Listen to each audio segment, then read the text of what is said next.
What's up, F1 fanatics? Today we're diving into the craziest game of musical chairs in Formula 1. Just when we thought Red Bull couldn't get any more ruthless, they've gone and switched drivers again. YUKI TSUNODA has been thrown into the lion's den that claimed Liam Lawson just weeks ago. Will he survive where others have failed? Let me ask you this, can anyone survive as Verstappen's teammate? Or is it the most cursed seat in motorsport? Stick around till the end to find out. The Red Bull's second seat is where F1 careers go to die. Let's run through the body count. Pierre Gasly, destroyed. Alex Albon, demolished. Sergio Perez decimated. Liam Lawson destroyed in just 2 races. Now TSUNODA thinks he's different. He literally said it's fate that brought him to Red Bull. I hate to break it to you, Yuki, but that's exactly what Lawson thought too. And look how that turned out. Being Max Verstappen's teammate isn't just another job in F1. It's like trying to outplay LeBron while wearing flip-flops. It's a suicide mission. Let's talk about this monster they call the RB21. Even VRSTAPPEN says this car is a nightmare to drive. The engineering team tried to make it more benign than last year's car, but what they've created is a beast with a painfully narrow operating window, inconsistent balance changes from corner to corner, snap oversteer with 0 warning, totally different behavior on different tire compounds. TSUNODA says he didn't find the car that difficult to drive in the simulator. That's like saying you're ready for war because you played Call of Duty. The real car is a whole different animal. Remember that behind closed doors, even the 4-time world champion is struggling with this car. If Max can't tame it completely, what chance does Yuki have? So why did Red Bull pick TSUNODA? It's simple: experience. TSUNODA has 4 years of F1 under his belt,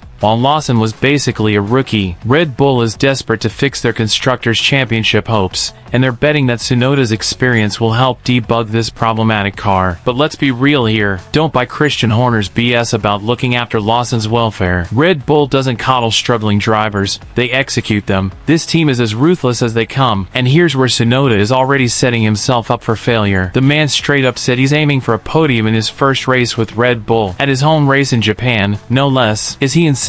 Talk about setting yourself up for disappointment. Remember what happened to Lawson? His confidence evaporated faster than Red Bull's loyalty. TSUNODA needs to manage expectations, not inflate them to impossible levels. If TSUNODA wants to avoid becoming the next Red Bull casualty, he needs a solid battle plan. First, figure out the RB21's sweet spot fast. Only Verstappen can find that magic balance right now. TSUNODA needs to learn how to lean on the front axle just right without provoking the rear into that deadly snap oversteer. Helmut Marko says TSUNODA is in for the rest of the season. That's a shocking statement from the man who usually has the itchiest trigger finger in F1. Third, build a relationship with his new race engineer, Richard Wood. This could be the key to his survival. Wood was Perez's performance engineer before stepping up this year. He wasn't seen as part of Lawson's problem, which is one positive for TSUNODA. Let's address the elephant in the room: TSUNODA's infamous radio outbursts. This hot-headed behavior is partly why Red Bull picked Lawson over him last time. They thought Lawson was more mentally resilient. Here's the brutal truth: teams will only tolerate diva behavior from drivers who deliver results, or from drivers whose daddies own the team. If TSUNODA wants to keep screaming on the radio, he better start performing like a superstar on track. TSUNODA claims the simulator makes him think he can handle the RB21, but the Chinese Grand Prix showed just how unpredictable this car really is. Verstappen, the best driver in the world, was completely anonymous in the first stint. Then suddenly, on different tires, the car came alive. This isn't just about adapting to a new car. This is about taming a temperamental beast that changes its mind every 5 minutes. And remember, TSUNODA might be faster in the Racing Bulls car because it's more forgiving. The RB21 has more downforce but is vicious if you don't hit that perfect sweet spot. The most terrifying part for TSUNODA? The clock starts now. Lawson was fired after just 2 races. 2! That's how little patience Red Bull has right now. TSUNODA's job description is brutal: help fix a broken car, support Verstappen's title bid, save Red Bull's Constructors' Championship hopes. If he can't do all 3, they'll replace him with someone who might. No pressure, right? So let's break down the real questions that will determine TSUNODA's fate. Can he find the car's sweet spot before the team loses patience? Will his temperament hold up under the pressure of being Verstappen's teammate? Is his experience actually valuable enough to help solve the RB21's problems? Can he deliver points consistently enough to save Red Bull's Constructors' title hopes? Based on history, the odds are stacked stacked against Tsunoda. Red Bull's second seat is a career killer, but here's my prediction. Tsunoda might actually survive longer than Lawson, but not because he'll perform better. Red Bull has simply run out of immediate alternatives. Daniel Ricciardo is struggling at racing bulls, and there's no one else waiting in the wings. They've backed themselves into a corner with all these driver swaps. Remember the question I asked at the beginning? Can anyone survive as Verstappen's teammate? The answer is a resounding no, not with this car, not with this team culture, and not with the current leadership. The RB21 is the problem, but Red Bull keeps blaming the drivers. It's a pattern that's not going to stop with Tsunoda. If you're as fired up about this Red Bull drama as I am, smash that subscribe button right now. Drop a comment below. Do you think Tsunoda will last longer than Lawson? Or is he just the next victim of Red Bull's brutal driver program? Next video, the hidden reason behind Adrian Newey's Red Bull exit. Trust me, you do not want to miss that one. Stay tuned, stay passionate, and I'll see you in the next one. Keep living the dream!